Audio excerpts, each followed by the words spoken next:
স্বরাষ্ট্রমন্ত্রী বলেছেন যে তার দায়িত্ব পালনকালের সময় তিনি ইন্ডেমনিটি পেয়েছেন, কিন্তু এখন দায়িত্বের বাইরে আছেন, নাম্বার ওয়ান। উনি আবার বলছেন আইনমন্ত্রী যে জনদাবিকে তো আমরা উপেক্ষা করতে চাই না, কিন্তু কারোর প্রতি যেন অন্যায় করা হয় না হয়। আপনি বলেন যে মোহাম্মদ শাহাবুদ্দিন, তাকে কি বিচারের মুখোমুখি করার দরকার আছে, বা আদৌ উনি সে ধরনের কোনো কাজ করেছেন কিনা? আপনাদের অবস্থানটা আমি একদম স্পষ্টভাবে জানতে চাই। আমরা সুস্পষ্ট ভাষায় হাসিনা রেজিমের এবং তার যে ফ্যাসিবাদী অপতৎপরতা কার্যক্রম এবং বিশেষ করে জুলাই বিপ্লবের সময় যে ব্যাপক গণহত্যা, এই সকল কার্যক্রমের ক্ষেত্রে প্রেসিডেন্টকেও শেখ হাসিনার অন্যতম সহযোগী হিসেবেই আমরা চিহ্নিত করি এবং সেই হিসাবে আমরা এই বিষয়গুলিকে কোনোভাবেই ইগনোর করার, পাশ কাটিয়ে যাওয়াকে আমরা বৈধ মনে করি না। মনে করি ব্যক্তি যেই হন না কেন তিনি কখনোই বিচারের ঊর্ধ্বে উঠতে পারেন না। কাজেই তার এই বিষয়গুলি অবশ্যই বিচার আওতায় আসা উচিত এবং আমরা তাকে গ্রেপ্তার করে এই বিষয়গুলোকে আমরা বিচারের দাবি জানিয়েছি। তো আমরা যতদূর খবর পেয়েছি, ধরেন যে উনি এবার চিকিৎসার জন্য দেশের বাইরে যাবেন, তারপরে তিনি তো অলরেডি তার নিজের বাসায় উঠছেন বঙ্গভবন ছেড়ে। তো চিকিৎসার জন্য দেশের বাইরে যাবেন, চিকিৎসার সুবিধা তো সবাই পেতে পারে, সেটা কোনো প্রশ্ন না।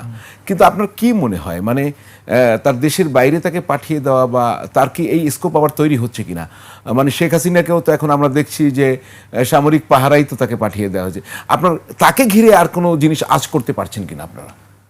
এটাই মনে হয় যে উনি দেশে বাইরে চলে যাবেন এবং চিকিৎসার অজুহাতে তিনি বাইরে চলে যাবেন, হয়তো আর দেশে ফিরবেন না এই সময়টায়। এটাই এখন অনুমান করা যাচ্ছে। সেক্ষেত্রে আপনারা যারা রাজনৈতিক দলে আছেন, আপনারা যারা জুলাই আন্দোলনে ছিলেন, আপনারা যারা নির্বাচনে অংশ নিয়েছেন, পাশ করা না করা পরের কথা, আপনাদের অবস্থানটা কি হবে? মানে আপনারা কি খালি টকশোতেই কথা বলবেন, না মুভ নিচ্ছেন? আমি সেটা একটু বুঝতে চাচ্ছি। না, আসলে আমরা এখন যে কোনো বিষয়ে আন্দোলন করা বা মাঠ পর্যায়ে কোনো কর্মসূচি পালন করা একটা সময়টাও প্রতিকূল, অনুকূল না এই হিসাবে যে একটা সরকার ক্ষমতাসীন হয়েছে, অল্প মাত্র 5 মাস তারা ক্ষমতার দায়িত্ব পালন করছে। খুব বড় কোনো ইস্যু না হলেই আমরা এখনই সরকারকে কোনো ধরনের সরাসরি চ্যালেঞ্জ করতে চাই না। এখন রাষ্ট্রপতির যে বিষয়টা, সেখানে আইনগত কিছু বিষয়ও আছে, সেই সাথে এখানে আমরা আমাদের দাবিটা জানাচ্ছি। উনি ব্যক্তিগতভাবে কতটুকু কি অন্যায় অপরাধ করেছেন সেটার চেয়ে বড় বিষয় হলো একটা গুরুত্বপূর্ণ জায়গায় থেকে তিনি এই যে গণহত্যা এবং জুলাই যে গণহত্যা, বিশেষ করে ওনার সময়টায়, এটার সময় উনি বাংলাদেশের রাষ্ট্রপতি ছিলেন, দায়িত্বে ছিলেন।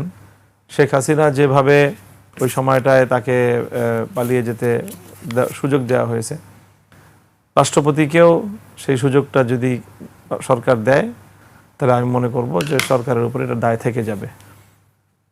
কিন্তু প্রফেসর ইউনূস সরকারের তো এই সুযোগটি ছিল। আপনি একটা ইউনিক ঘটনা আপনাকে আমি বলতেই চাই যে মোহাম্মদ শাহাবুদ্দিন, তিনি আওয়ামী লীগের সময়ের রাষ্ট্রপতি, তিনি অন্তর্বর্তী সরকারের সময়ের রাষ্ট্রপতি, তিনি বিএনপির অল্প সময়ের রাষ্ট্রপতি।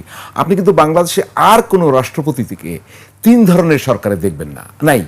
তো এইটা কেন? মানে ইউনূস সরকারই তো ব্যবস্থাটা নিতে পারতো। মানে এইটি তাহলে এই দায়িত্ব কি ইউনূস সরকারকেও নিতে হবে না? আবার একই সঙ্গে প্রশ্নটা আবার রিপিটও করব, বিএনপির কি এমন যে তাকে রাখতে হলো, বা তার কি কোনো স্বার্থ আছে? সেটা পরে আসছে, এখানে আসছে ইউনূস সরকারটাই। ইউনূস সরকার, আমি যেটা বুঝি, শুধু ইউনূস সরকারের একা দায় না, অবশ্যই প্রধান দায় ইউনূস সরকারের আসবে। তবে ইউনূস সরকার যে প্রক্রিয়ার মধ্য দিয়ে ক্ষমতা গ্রহণ করেছে, সেটা তো প্রেসিডেন্টের যেই মাধ্যমেই, প্রেসিডেন্টের তত্ত্বাবধানে বা প্রেসিডেন্টের তাকে ক্ষমতায় রেখে সে অবস্থার মধ্য দিয়ে ইউনূস সরকার ক্ষমতা গ্রহণ করেছে এবং ক্ষমতা পরিচালনা করেছে। এই সময়টায় ইউনূস সরকারের যেই এই ধরনের ম্যান্ডেট বা এরকম অবস্থা ছিল কিনা সেটা বিবেচ্য বিষয়, যে তারা রাষ্ট্রপতিকে যদি তার বিরুদ্ধে কোনো ব্যবস্থা গ্রহণ করতে হতো, তাহলে বড় ধরনের একটা পরিবর্তন আনতে হতো, আবার একজন রাষ্ট্রপতি নির্বাচন করা, এ বিষয়গুলো ছিল। তো অন্তর্বর্তীকালীন সরকারের যেই গণভিত্তি বা তার আইনগত তাদের যে অবস্থান নির্বাচিত সরকারের মতো তো অবশ্যই না। কাজে সেই দুর্বল জায়গা থেকে সেই সরকার এই রাষ্ট্রপতির সাথে এরকম কোনো পদক্ষেপ নেওয়ার, তার ব্যাপারে তার বিরুদ্ধে কোনো অ্যাকশনে যাওয়ার মতো ইউনূস সরকারের সেই সীমাবদ্ধতাটা ছিল আমি মনে করি। হ্যাঁ, তবে সকল রাজনৈতিক পক্ষ যদি একমত হয়ে, দেশের অন্যান্য স্টেক যদি একমত হয়ে এই বিষয়টায় কোনো সিদ্ধান্ত গ্রহণ করতে পারত, তাহলে হয়তো সেই বিবেচনা করা যেত। কিন্তু আমরা সেটা তো দেখি নাই। অন্তর্বর্তীকালীন সরকার আমলেও রাজনৈতিক বড় বড় পক্ষগুলো এই ব্যাপারে তাদের ঐক্যমত্য ছিল না।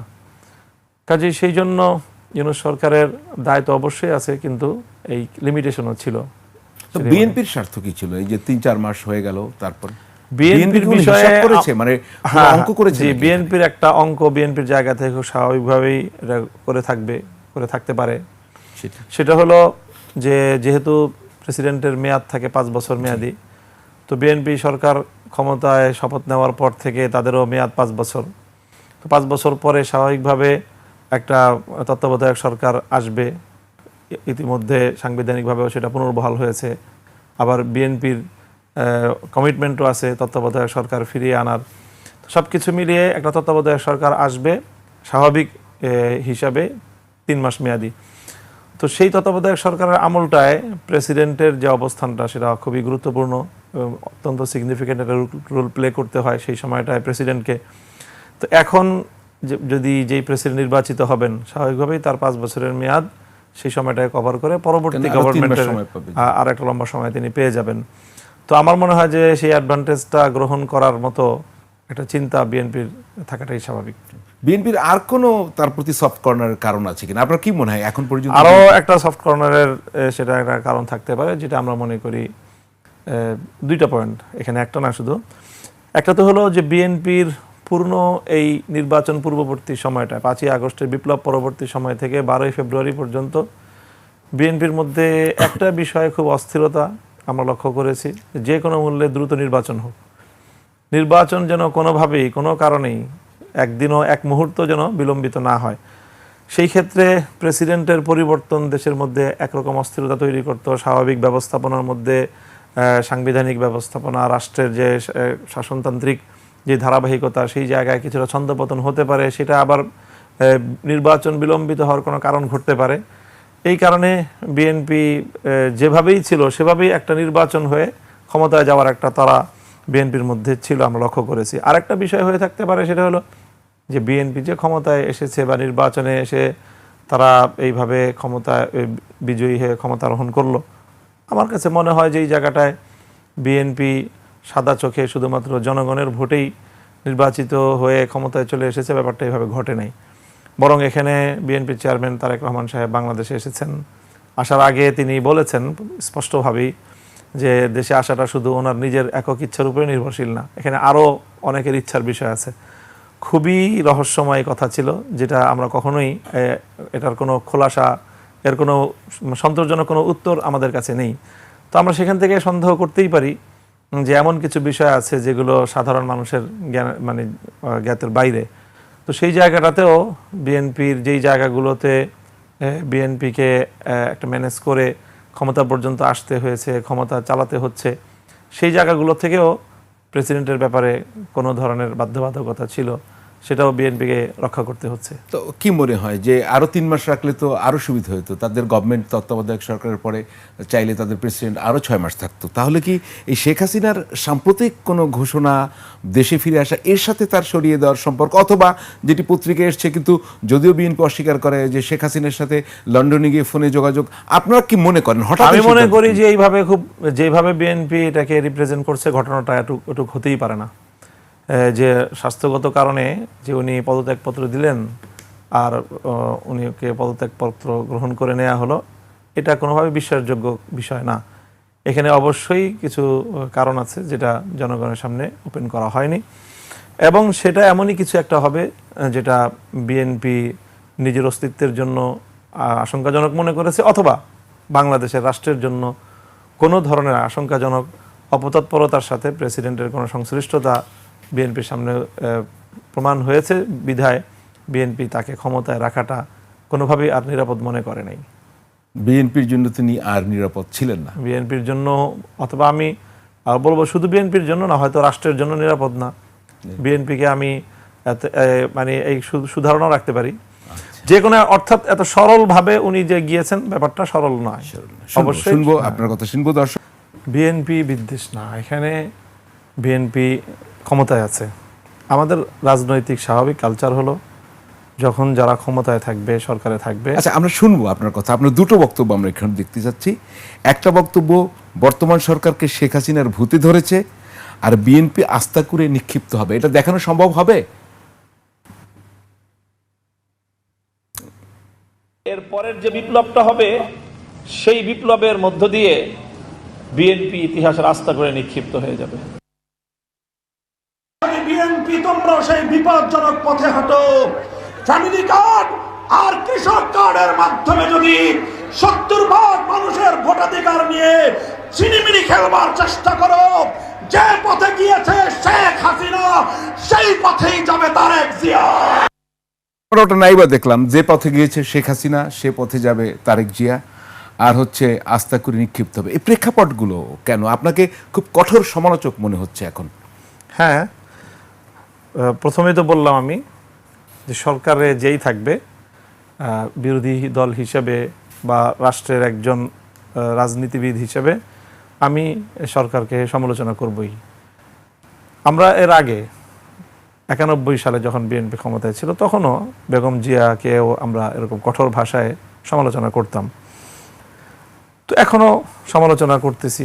আমাদের এইবারের সমালোচনার মূল জায়গাটা হলো যে গণভোটের যে রায় এবং জুলাই বিপ্লবের যে আকাঙ্ক্ষা, বিএনপি এই ব্যাপারে একেবারে সম্পূর্ণ আমাদের চিন্তা এবং আমাদের আকাঙ্ক্ষার সম্পূর্ণ বিপরীত মেরুতে অবস্থান করছে।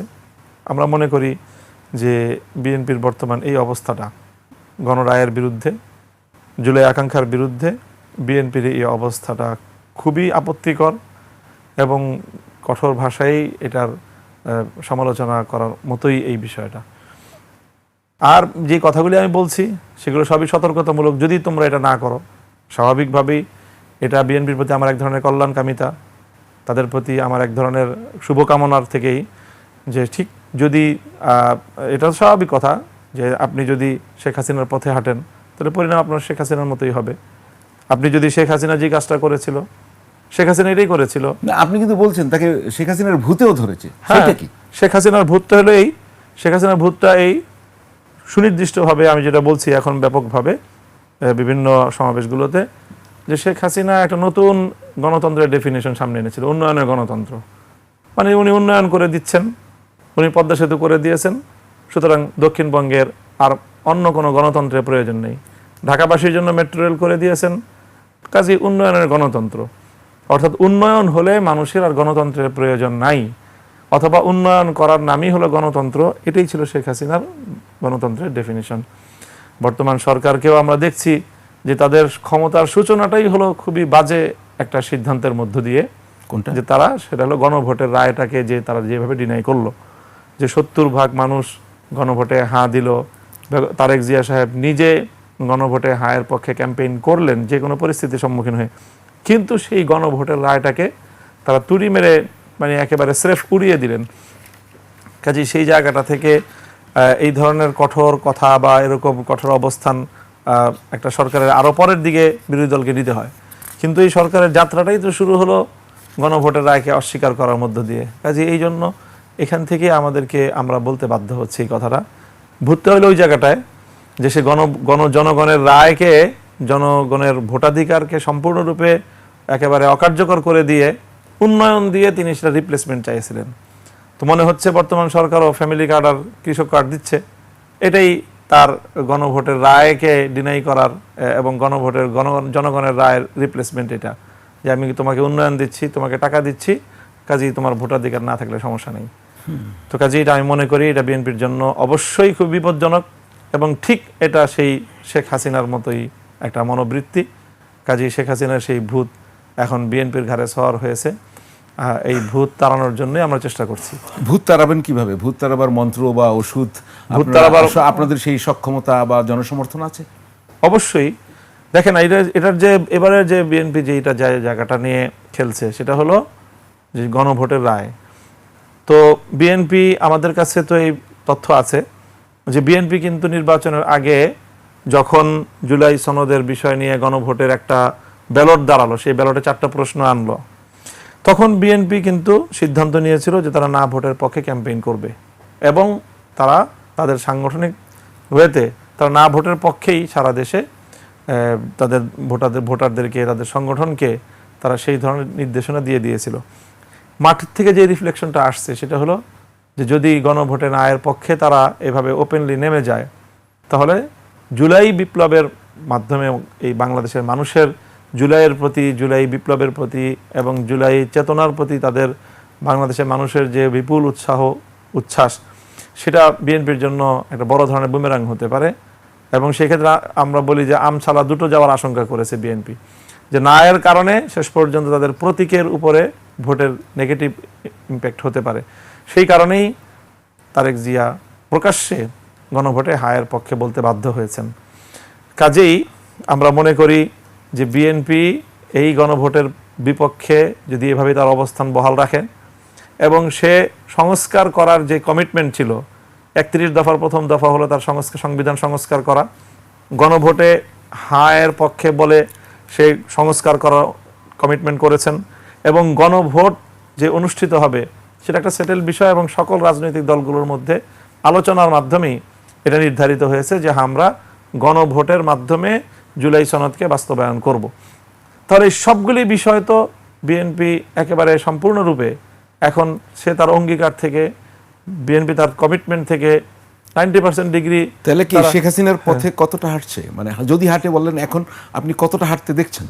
এই যে আমরা দেখছি এখন এই হাঁটাটা যদি সে অব্যাহত রাখে এবং শেষ পর্যন্তই যদি বিএনপি এই সংস্কারের বিষয়ে কোনো দাবি না মানে, মিনিমাম একটা কম্প্রোমাইজ করে যদি জুলাই সনদকে সংস্কারের মাধ্যমে সংবিধানে রিপ্লেস করার পথে যদি বিএনপি একেবারেই না হাঁটে, আমি মনে করি এটা বিএনপির রাজনীতির জন্য অনেক বড় ধরনের একটা বাজে একটা কারণ হয়ে দাঁড়াবে। কি ধরনের পরিণতি হতে পারে? হ্যাঁ, পরিণতি হবে বিএনপি ব্যাপকভাবে জনসমর্থন হারাবে। নতুন জেনারেশন যারা শেখ হাসিনার পথেই যাবে, শেখ হাসিনার পথ তো এটাই যে গণবিচ্ছিন্ন হয়ে যাওয়াটাই হলো মূল পরিণাম। আমরা একটু অন্য পর্যায়ে যাই। আমি জানি না সেই কোন প্রেক্ষাপটে, যে আপনি তো আফগানিস্তানে গিয়েছিলেন, আপনি এর আগে পাকিস্তানেও গিয়েছিলেন, পাকিস্তানের অ্যাম্বাসিডর এখানেও আপনার সাথে দেখা করেছে। একটি বক্তব্য আপনার ভাইরাল, আমি জানি না সেটার প্রেক্ষাপট কি, সেখানে আপনি বলছেন যদি দেখানো যায়, ভেঙে ফেলো পাকিস্তান, টুকরো করে দাও পাকিস্তান, গাদ্দারি পাকিস্তান। কোন প্রসঙ্গে? এটা কি সাম্প্রতিক সময়ে আফগানিস্তানের ব্যাপারে পাকিস্তানের ভূমিকা নিয়ে? না না না, এটা হলো 1970 সাল সহ 70-এর নির্বাচন এবং 70 পূর্ববর্তী বাংলাদেশের মানুষের উপর তাদের যে বৈষম্য, এবং বিশেষ করে 47-এ যখন পাকিস্তান সৃষ্টি হয়, সেই সৃষ্টির সময়ে পাকিস্তানের শাসক গোষ্ঠীর যে কমিটমেন্ট ছিল যে তারা ইসলামের নামে দেশটাকে মুক্ত স্বাধীন করেছিল, ভারত থেকে আলাদা করেছিল, দেশ বিভক্ত করেছিল এবং সেখানে কমিটমেন্ট ছিল দেশে তারা ইসলামী শাসন ব্যবস্থা উপহার দিবে। কিন্তু সেটা 24 বছর পর্যন্ত পাকিস্তান শাসক গোষ্ঠী দেশের সাথে, জনগণের সাথে কৃত তাদের অঙ্গীকার তারা ভঙ্গ করে চলেছে, গাদ্দারি করে চলেছে। সেই গাদ্দারি যখন অব্যাহত রাখলো, তখনই আমরা বলেছিলাম, আমার বক্তব্যের সেই ধারাবাহিকতা হলো যে সেই ক্ষেত্রে গাদ্দার শাসকদের এই দেশে। আফগানিস্তান পাকিস্তানের সম্পর্ক তো এখন আপনি জানেন, এখন আফগানিস্তান ভারতের দিকে ঝুঁকছে, অথচ সেটি কথা ছিল না। মানে এই পরিস্থিতি কেন হয়েছে? পাকিস্তান কেন আফগানিস্তানের প্রতি যুদ্ধংদেহী? সেখানে কেন যুদ্ধ হয়, হামলা হয়? আবার ভারতের সঙ্গে আফগানিস্তানের এই এখনকার যে সুসম্পর্ক, এটি আপনি এই উপমহাদেশে কিভাবে? এটা হলো একটা যে ভূ রাজনীতির একটা জটিল সমীকরণ।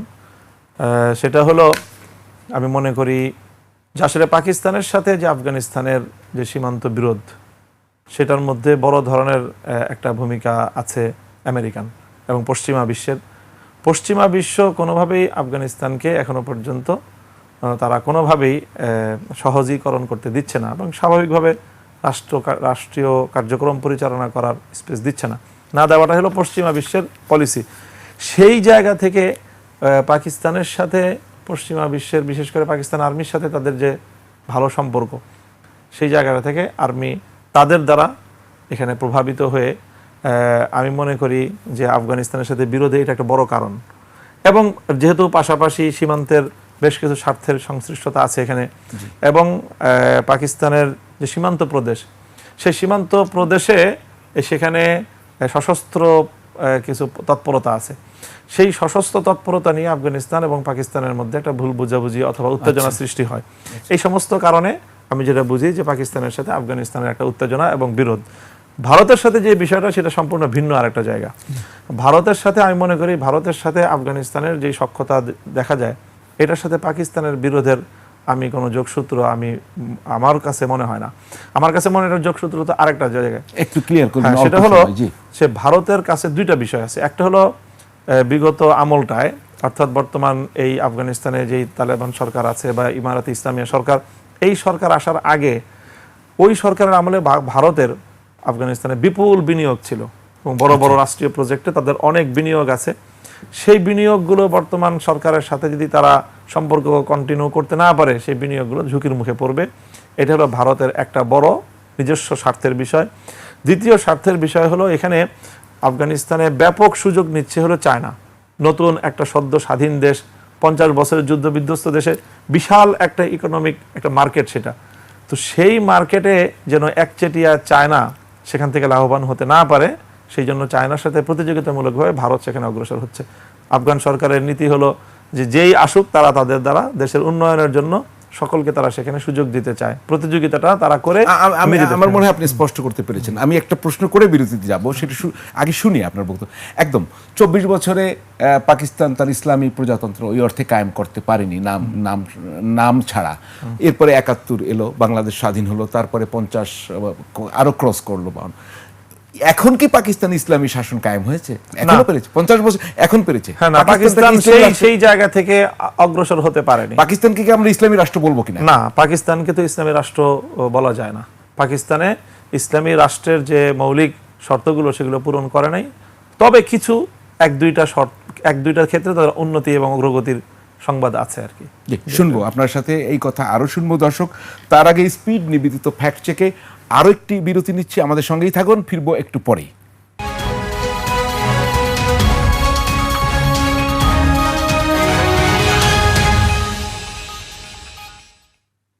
দর্শক, বিরতির পর আবারও ফিরে এলাম স্পিড নিবেদিত ফ্যাক্ট চেক নিয়ে। আজকে আমাদের অতিথি মাওলানা মামুনুল হক, আপনাকে আবারও স্বাগত জানাচ্ছি। বাংলাদেশ অধিকাংশ মানুষ মুসলিম, মোর দ্যান 80%। অনেকগুলো ইসলাম ভিত্তিক রাজনৈতিক দল আছে। এর ভিতরে যদি সংসদে সংখ্যাগরিষ্ঠতা দেখি, জামায়াত ইসলামী বড় রাজনৈতিক দল। আপনি জানেন যে জামায়াতের সাতক্ষীরা 4 আসনের এমপি গাজী নজরুল ইসলামকে নৈতিক স্খলনের দায়ে দল থেকে তার সদস্যপদ বাতিল করা হয়েছে। আমরা একটু ব্যাকগ্রাউন্ডে সেগুলো দেখাই, পুরোটা না দেখালেও চলবে, মানুষ সেগুলো জানে। যদি আমরা খবরাখবর দেখাই, প্রেস বিজ্ঞপ্তিতে স্পষ্টই বলেছে যে নৈতিক স্খলন। এখন আমার সংসদ সদস্যপদ থাকবে কি থাকবে না সেটি আমার এখানে আলোচনার বিষয় না। এই যে একটি জামায়াত ইসলামী ইসলাম ভিত্তিক একটি রাজনৈতিক দল, আপনার যে খেলাফতে মজলিস এটাও ইসলাম ভিত্তিক রাজনৈতিক দল, হেফাজতে ইসলাম রাজনৈতিক দল না, কিন্তু এটি একটি ধর্মভিত্তিক সংগঠন।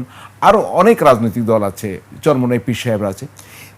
একটি রাজনৈতিক দলের এর আগেও উনি এমপি ছিলেন, কিন্তু দীর্ঘ পরীক্ষিত লোকের এই ধরনের আচরণ কোনো ইম্প্যাক্ট তৈরি করে কিনা, আমি সেটা আপনার কাছে জানতে চাই। স্বাভাবিক, এটা তো যে কোনো একটা এই ধরনের ঘটনা মানুষ দেখে শক হয় এবং মানুষ হতাশ হয়, মানুষের মধ্যে বাজে একটা ইম্প্যাক্ট পড়ে। বাকি এই জাতীয় ঘটনা তো ইতিহাস থেকে আমরা জানি যে মানুষ যে কোনো সময় মানুষের দ্বারা ভুল হওয়া সম্ভব, অনেক বড় মানুষের দ্বারাও এরকম ভুল হওয়া সম্ভব। এবং শুধুমাত্র পৃথিবীতে যারা নবীগণ তারাই যাবতীয় ভুল থেকে সুরক্ষিত। অন্য মানুষের দ্বারা যে কোনো সময় তার প্রবৃত্তির তাড়নায় হোক অথবা শয়তানের ধোকায় হোক, হয়তো বিভিন্ন কারণে মানুষের দ্বারা ভুল হওয়া সম্ভব, অপরাধ সংঘটিত হওয়া সম্ভব। কাজে সেই ধারাবাহিকতা এরকম একটা ঘটনা ঘটেছে, এটাই মনে করি আমরা। ধরেন ইসলাম তো কারোর রক্ষার উপরে নির্ভর করে না, সে নিজেকে রক্ষা করে, আমরা বলি সবসময়। কিন্তু এখানে কি মুসলমান বা ইসলামের ব্যাপারে না, মুসলমানদের ব্যাপারে কোনো বা ইসলাম ধর্মভিত্তিক রাজনৈতিক দলগুলোর ব্যাপারে কোনো নেগেটিভ ধারণা তৈরি হওয়ার আশঙ্কা তৈরি হয় কিনা, বা যদি হয়ে থাকে কতটা সতর্ক থাকতে হবে? অবশ্যই সতর্কতা তো 100 ভাগের উপরে যতটা সম্ভব সতর্কতার এখানে প্রয়োজন। বাকি ওই কথাটা যে ইসলাম কারো রক্ষার উপরে নির্ভরশীল কিনা, বিষয়টা ঠিক এরকম না। এখানে ইসলাম আল্লাহর জমিনে প্রতিষ্ঠা করার একটা দায়িত্ব মুসলমানদের রয়েছে, ইমানদারদের রয়েছে। কাজে ইসলাম রক্ষা পাওয়া তো বড় বিষয় না, বড় বিষয়টা হলো যে আমরা আমাদের দায়িত্বটা অ্যাজ এ মুমিন, অ্যাজ এ মুসলিম, আমি আমার দায়িত্বটা পালন করতে পারলাম কিনা। আমি যদি আমার দায়িত্বটা পালন করতে না পারি, আমরা যদি আমাদের জাতিগতভাবে সেই দায়িত্ব পালন করতে না পারি, তা আমাদের ভূখণ্ডে ইসলাম প্রতিষ্ঠিত থাকবে না। আল্লাহ পাক অন্য আরেক ভূখণ্ডে যেই দেশের মানুষ ইসলামের প্রতি তাদের দায়িত্ব পালন করবেন, সেখানে ইসলামকে আল্লাহ পাক রক্ষা করবেন। তো এটা হলো ভূখণ্ড এবং জাতিগতভাবে, সম্প্রদায়গতভাবে যারা আল্লাহর বিধান পালন করবে, আল্লাহর দ্বীনের প্রতি, ইসলামের প্রতি তারা তাদের কমিটমেন্ট রক্ষা করবে, আল্লাহ তাদেরকে নিয়ামত হিসাবে ইসলামের নিয়ামত বৃদ্ধি করে দেবেন এবং ইসলামকে প্রতিষ্ঠিত করে দেবেন সেখানে। জি, আপনার সাথে আমার কথা হয়েছিল, আমি সেই কথা রাখবো। তবে দর্শকের একটি প্রশ্ন আছে, দর্শকরা অনেক প্রশ্ন করেছেন, তার ভিতরে একটা প্রশ্ন তিনি পজিটিভলি করেছেন যে রয়্যাল রিসোর্টের